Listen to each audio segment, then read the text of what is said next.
The first time I heard about the Pregnancy Support Center was when I was attending Perimeter Road Baptist Church. And several of the women there were involved with the birth, the conception of the ministry, and that's how I first heard of it. I was having a lot of difficulty in my marriage. My husband was emotionally abusive, and it had come to light, even though I hadn't remembered all these years, that I had been sexually abused as a child, and I sought counseling at the center then. I remember going to the center after it had opened. It was located on the corner of West Gordon and North Oak Street, and Laverne White was the director. She was awesome. She was really welcoming. It was just a few months later that I found out I was pregnant after just leaving my husband. At that point, I had very little support. Several people suggested to me that I have an abortion for convenience. I didn't consider it a crisis pregnancy. I was still married, even though I was separated with 2 children. But when I contacted Laverne and the center, they were, oh yeah, this is a crisis pregnancy. When Emily was 2 or 3, I had never really finished the counseling for healing from the sexual abuse. So I returned to the center, and we started with a small group doing the wounded heart material with a group leader who was a volunteer through the center. And we did work our way through. It took about a year to deal with all the issues involved. And it was shortly after that I was divorced and entered graduate school to get a master's in counseling and guidance.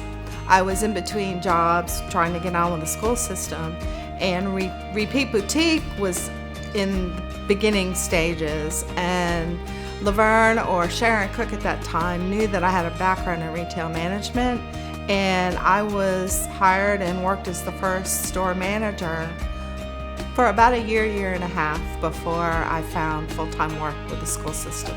Working at Repeat Boutique, it was actually a lot of fun for me. It was great because there were some young women in crisis pregnancies who were living in the home on the corner of West Gordon and North Oak Street.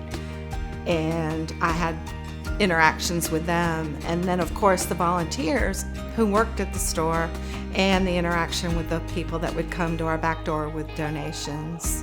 In 2012, I retired from the school system. When I finally had the opportunity to volunteer here, I knew that was something I wanted to do. I've always had a heart for women ministry, and particularly those in crisis pregnancy, and even those that have experienced sexual abuse. So I called Mary Ann and told her I wanted to volunteer, and she told me the process. A lot has changed here at Options Now. Actually, the name used to be Pregnancy Support Center. Now it is Options Now. The new building, the first time I walked in, there was such a feeling of calm and peace, and you could feel the Holy Spirit. It's truly awesome. The ultrasound and medical aspect, that wasn't happening back when I was involved as a client. I remember Becky Dees as a volunteer back in the 90s, and now she's director. Repeat Boutique has changed a lot too. When I first started there, it was in the small building. We had a small storage shed, I believe, for extra donations, but that was it. And then, of course, now there's the awesome store over there on Norman Drive with all the space and so many volunteers. And even now, the second location over on Northside Drive. As I go through the training, the part that's so amazing to me is the medical staff and all that they do. The ultrasounds, of course, but even the STI testing and the professional way that they work with the clients. Another new arm in the ministry is Choose Now, and they are promoting among the community and our young people sexual risk avoidance. And it's an awesome program, and this will help young women and men to choose purity and not be faced with so many of the issues that our clients face with crisis pregnancies, STIs, and all that's involved with being sexually active at an early age.